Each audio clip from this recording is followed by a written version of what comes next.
consequences for these kids, for the adults, and especially for the state of Texas, and it will only get worse, Chris. Let's talk about those dire consequences. You made news this week reporting that there are cases of sexual abuse at the Freeman Coliseum in San Antonio, Texas, that houses right now more than 1,600 children. But the head of a nonprofit that provides legal services to immigrants said this: the only reason why Abbott is now acting like he cares about the children in these facilities is for political reasons.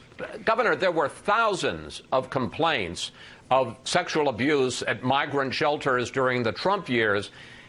Not to say that what's going on now is right, but we couldn't find one instance of you complaining and calling that out when President Trump was president. Sure, there are multiple differences between what happened in the Trump administration and what is happening now. First, the Trump administration remained in constant communication with me and with my office and let us know what was going on. Second, I saw reports about exactly what you're talking about and saw that those reports were filed with federal agencies.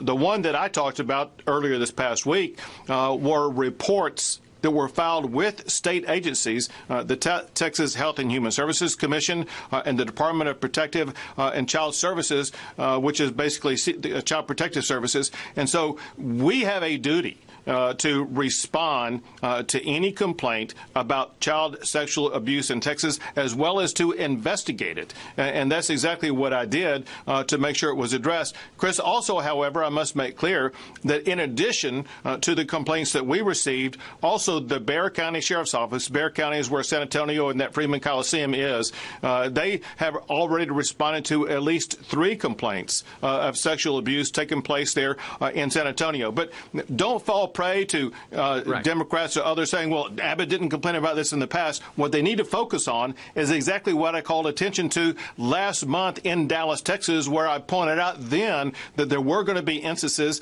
of child sex abuse taking place. And today, the Biden administration has done nothing to address these situations that will lead only to more allegations of child sex abuse.